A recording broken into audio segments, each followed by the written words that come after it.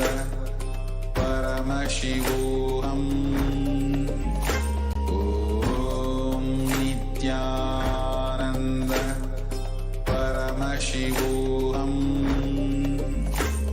ॐ नित्यानन्द परमशिवोऽहम् ॐ नित्यानन्द परमशिवोऽहम् ॐ नित्यानन्द परमशिवोऽहम् ॐ नित्यानन्द परमशिवोऽहम् ॐ नित्यानन्द परमशिवोऽहम् ॐ नित्यानन्द परमशिवोऽहम्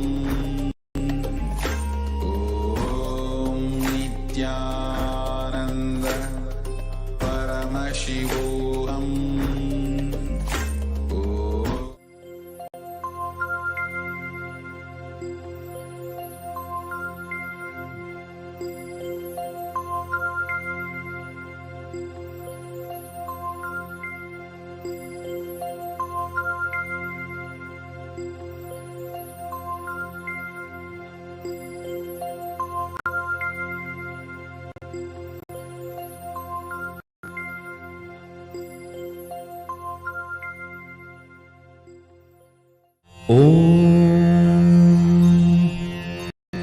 पार्थाय प्रतिबोधितां भगवता नारायणेन स्वयं व्यासेन ग्रथितां पुराणमुनिना मध्ये महाभारतम् अद्वैतामृतवर्षिणीं भगवतीम् अष्टादशाध्यायिनी अम्ब त्वामनुसन्दधामि भगवद्गीते भवद्वेषिणी। अथ पुरुषोत्तमयोगो नाम पञ्चदशोऽध्यायः। श्रीभगवानुवाच ऊर्ध्वमूलमधः शाखम् अश्वत्थं प्राहुरव्ययम् छन्दांसि यस्य पर्णानि यस्तं वेद स वेदवित्। अधश्चोर्ध्वं प्रसृतास्तस्य शाखा गुणप्रवृद्धा विषयप्रवालाः। अधश्च मूलान्यनुसन्ततानि कर्मानुबन्धीनि मनुष्यलोके न रूपमस्येह तथोपलभ्यते नान्तो न चादिर्न च सम्प्रतिष्ठा।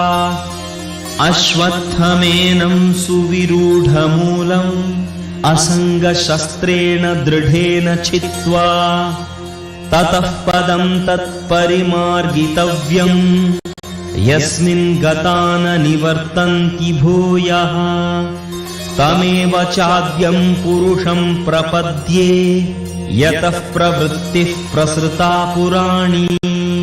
निर्मानमोहाजितसङ्गदोषा अध्यात्मनित्या विनिवृत्तकामाः।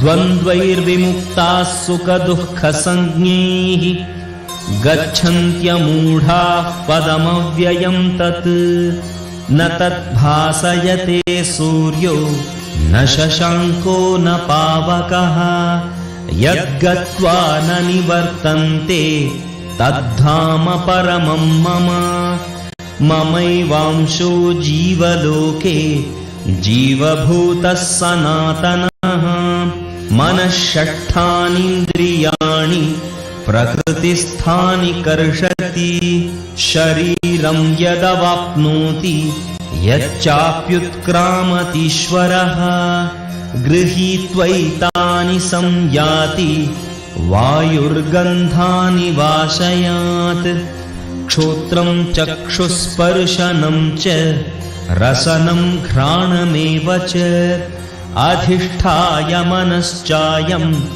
विषयानुपसेवते उत्क्रामन्तं स्थितं वापि भुञ्जानं वा गुणान्वितं विमूढानानुपश्यन्ति पश्यन्ति ज्ञानचक्षुषः यतन्तो योगिनश्चैनं पश्यन्त्यात्मन्यवस्थितं यतन्तोऽप्यकृतात्मानो नैनं पश्यन्त्यचेतसः यदादित्यगतं तेजो जगद्भासयतेऽखिलं यच्चन्द्रमसि यच्चाग्नौ तत्तेजो विद्धि मामकम् गामाविश्य च भूतानि धारयाम्यहमोजसा पुष्णामि चौषधीः सर्वाः सोमो भूत्वा रसात्मकः अहं वैश्वानरो भूत्वा प्राणिनां देहमाश्रितः प्राणापानसमायुक्तः पचाम्यन्नं चतुर्विधम्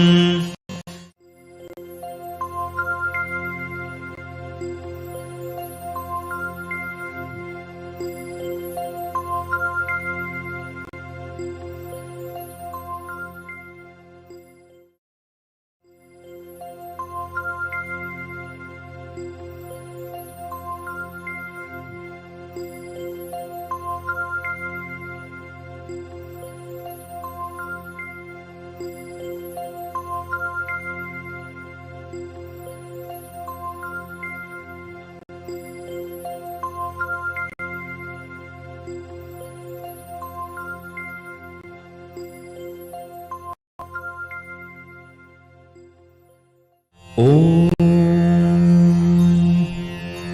पार्थाय प्रतिबोधितां भगवता नारायणेन स्वयं व्यासेन ग्रथितां पुराणमुनिना मध्ये महाभारतम् अद्वैतामृतवर्षिणीं भगवतीम् अष्टादशाध्यायिनी अम्ब त्वामनुसन्दधामि भगवद्गीते भवद्वेषिणी अथ पुरुषोत्तमयोगो नाम पञ्चदशोऽध्यायः श्रीभगवानुवाच ऊर्ध्वमूलमधः शाखम् अश्वत्थं प्राहुरव्ययम् छन्दांसि यस्य पर्णानि यस्तं वेद स वेदवित् अधश्चोर्ध्वं प्रसृतास्तस्य शाखा गुणप्रवृद्धा विषयप्रवालाः अधश्च मूलान्यनुसन्ततानि कर्मानुबन्धीनि मनुष्यलोके न रूपमस्येह तथोपलभ्यते नान्तो न चादिर्न च सम्प्रतिष्ठा अश्वत्थमेनं सुविरूढमूलम् असङ्गशस्त्रेण दृढेन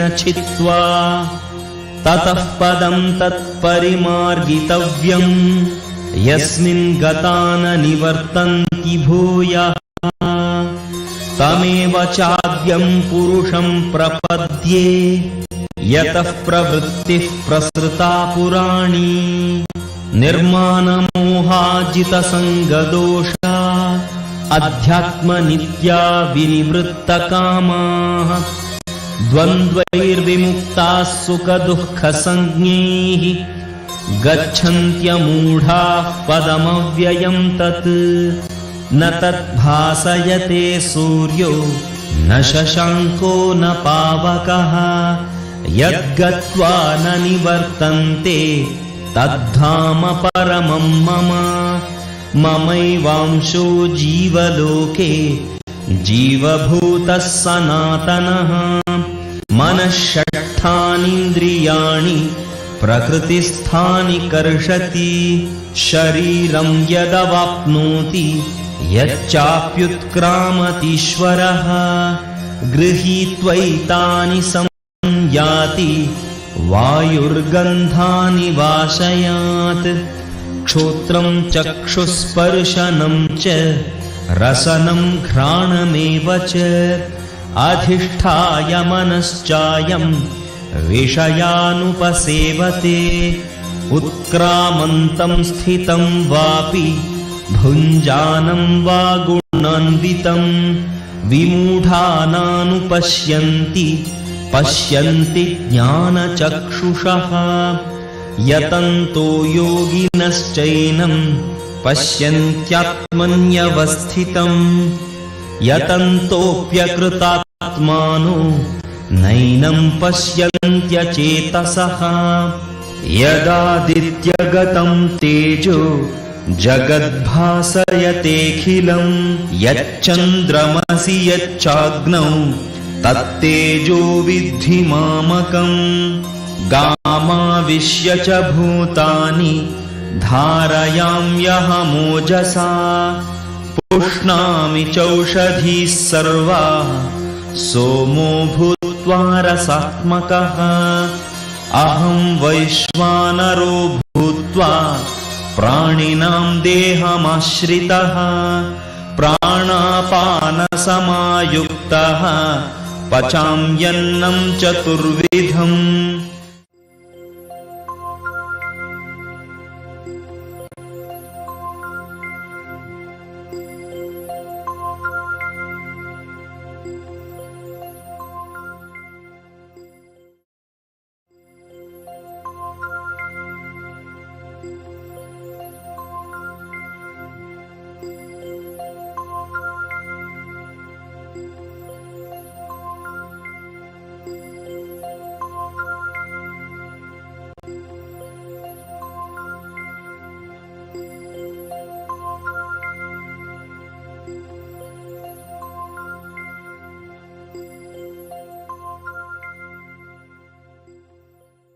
ॐ पार्थाय प्रतिबोधितां भगवता नारायणेन स्वयं व्यासेन ग्रथितां पुराणमुनिना मध्ये महाभारतम् अद्वैतामृतवर्षिणीं भगवतीम् अष्टादशाध्यायिनी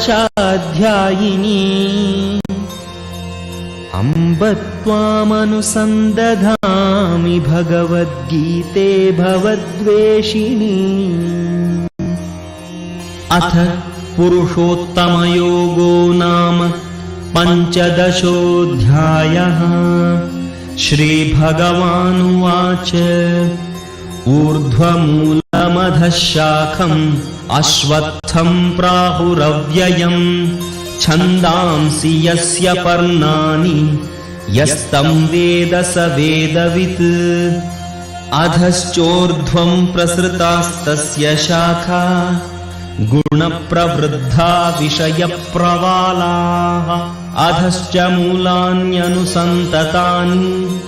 कर्मानुबन्धीनि मनुष्यलोके न रूपमस्येह तथोपलभ्यते नान्तो न चादिर्न च सम्प्रतिष्ठा अश्वत्थमेनं सुविरूढमूलम् असङ्गशस्त्रेण दृढेन छित्त्वा ततः पदं तत्परिमार्गितव्यम् यस्मिन् गता न निवर्तन्ति भूयः तमेव चाद्यं पुरुषं प्रपद्ये यतः प्रवृत्तिः प्रसृता पुराणी निर्मानमोहाजितसङ्गदोषा अध्यात्मनित्या विनिवृत्तकामाः द्वन्द्वैर्विमुक्ताः सुखदुःखसञ्ज्ञैः गच्छन्त्यमूढाः पदमव्ययं तत् न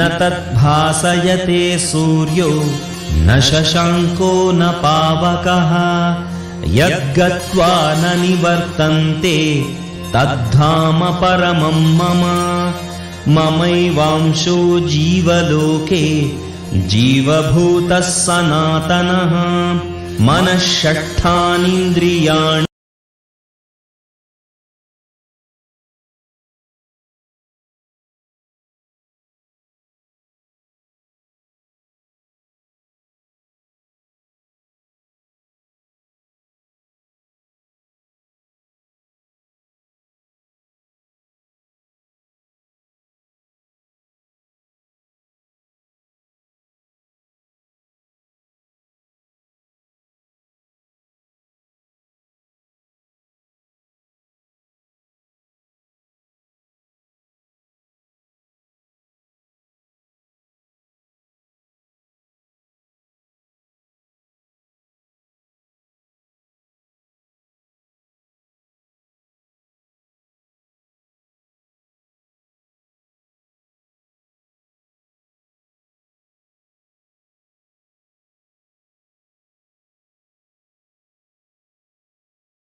Nityanandam. Today, on the day of Amavasya, a few participants are offering the Maheshwara Puja at the Divine Lotus feet of the Supreme Pontiff of Hinduism, Jagadguru Mahasannidhanam, His Divine Holiness, Bhagavan Nityananda Paramashiva. Requesting all the participants of Maheshwara Puja and the members of the Nityananda order to sit with your head, neck, and spine in a straight line. Now, requesting the listening of all the Maheshwara presents. Kindly have authentic listening to the truths behind the Maheshwara Puja. And if you agree, if you authentically cognizant, understand, and respond that you agree to the truths behind the Maheshwara Puja, which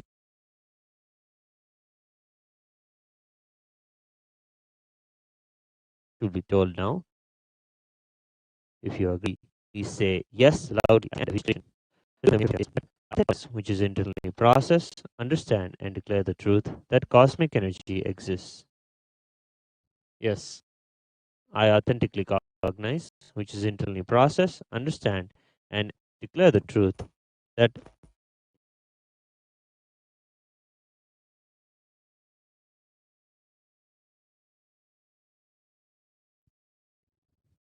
Swamiji is the Chinmaya Vigraha, the embodiment and representation of that very cosmic energy. Yes, I authentically cognize, which is internally process, understand, and declare the truth that Swamiji is a pure channel for complete completion to be achieved for all the departed souls, and for completion to be achieved for all the participants with the departed souls. Yes.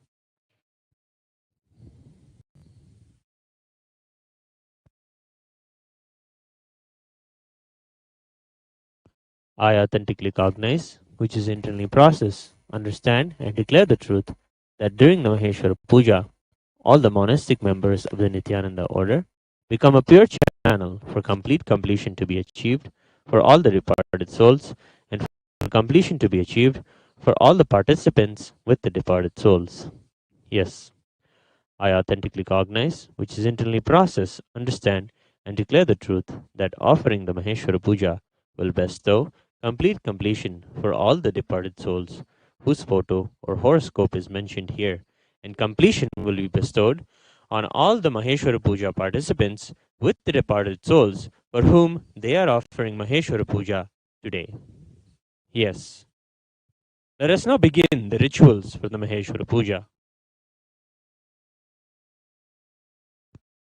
नित्यानन्दं परमसुखदं केवलं ज्ञानमूर्तिं द्वन्द्वातीतं गगनसदृशं तत्त्वमस्यादिलक्ष्यम् एकं नित्यं विमलमचलं सर्वदी साक्षिभूतं भावातीतं त्रिगुणरहितं सद्गुरुं तं नमामि नित्यानन्देश्वर परमशिवसमारम्भाम् नित्यानन्देश्वरी पराशक्तिमध्यमाम् अस्मदाचार्यपर्यन्तां वन्दे गुरुपरम्पराम् ललाटे त्रिपुण्ड्रीनितिलकृतकस्तूरीतिलकः स्फुरन्मालाधार स्फुरितकटिकौपीनवासनः दधानो दुष्टारं चिरसि फनिराजं शशिकलां प्रदीपः सर्वेषाम् अरुणगिरियोगी विजयते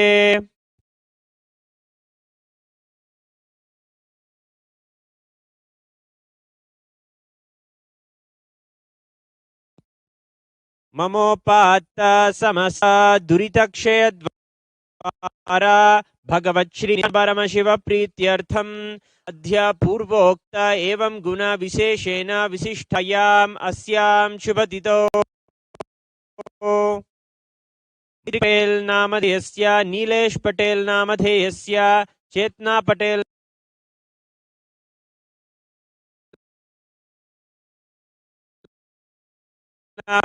सकुटुम्बस्य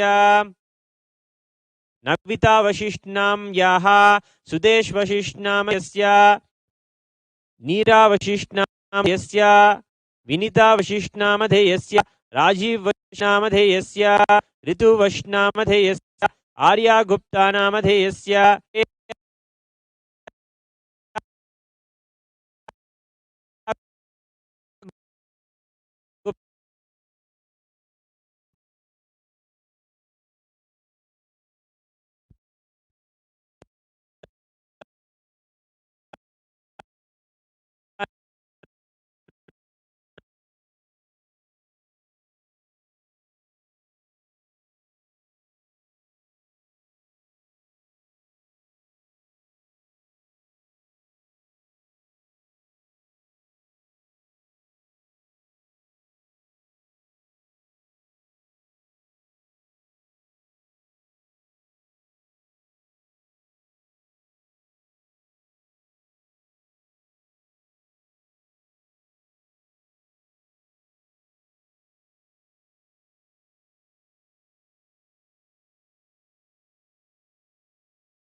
ज्ञान विज्ञान चक्रवर्ती सर्वजनसंग सद्यो दीक्षा व्यापक विश्वाजीमु परमकलभ केसरी शैव सिद्धांत स्थापनाचार्य श्री राजाधिराज पांड्य महाराज गुरु शादिमान ज्ञान भानु वीक्षणा नरहारः द्वदोच्छेदन पूर्वक श्रीमद् वृषभध्वज स्थापक शैव समय कर्ते सर्वज्ञ पीठारूढ़ श्री जगद्गुरु श्री ज्ञान संबंध देशिक स्वामी सुंदर माणिक्य वाचक स्वामी नाम अवर ज्ञान स्वामी पुनरुद्धृत श्यामला पीठ सर्वज्ञ पीठ नवत्युत्तद्विशततम गुरु महासन्निधान अरुणगिरि योगीश्वर परंपरागत अरुणाचल सर्वज्ञ पीठ गुरु महासन्निधान कैलास परंपरागत कांची कैलास सर्वज्ञ पीठ त्रयस्त्रिंशदुत्तरद्विशततम गुरु महासन्निधान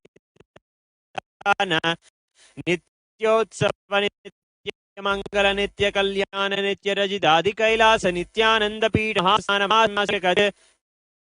कैलास परंपरागत साक्षात श्री परमशिव समुद्भूत कैलास परंपरागत वैवस्वतनु इक्ष्वाकु हरिश्चंद्र भगीरथ श्रीरामचंद्र शूरसेन इत्याद्यनवत् सार्वभौम चक्रवर्ती परंपरागत चतुष्षष्टि योगिनी मंडिता चतुष्षष्टि संप्रदाय प्रवर्तक मनुधर्म शासन सूर्यवंश प्राप्त सर्वज्ञ पीठ सांगी साम्राज्य मूर्ताभिषिक्त चूड़ामणे साक्षात श्री परमशिव उद्भूत कैलास परंपरा श्री कपिल महागुरु पुनरुद्धृत महानिर्वाणी पीठ मंडलेश्वर साक्षात श्री शिव समुद्भूत श्री महागणपति समारंभ अनवच्छिन्न पीठाधीश्वर गुरु परंपरा प्राप्त अटल पीठ अष्टोत्तर सहस्र श्री अटल पीठाधीश्वर धर्म मुक्ति स्वर्गपुर स्वर्ण पीठ त्रयोविंश गुरु महासन्निधान कैलास परंपरागत आदिपीठ सर्वज्ञ पीठ जगद्गुरु श्री कैलास पुनरुद्धारक श्री कैलास परमाचार्य श्रीमत् परमहंस परिव्राजकाचार्य वर्य सच्चिदानंद प्रणव स्वरूप श्रोत्रिय ब्रह्मनिष्ठा श्रीमद् जगद्गुरु श्रील श्री भगवत श्री नित्यानंद परमशिव श्री ज्ञान संबंध देशिक परमाचार्य स्वामिनां प्रीत्यर्थम पूर्वोक्तानां सर्वेषां जीवन मुक्ति प्राप्त्यर्थम एतेषां दिवंगत बंधु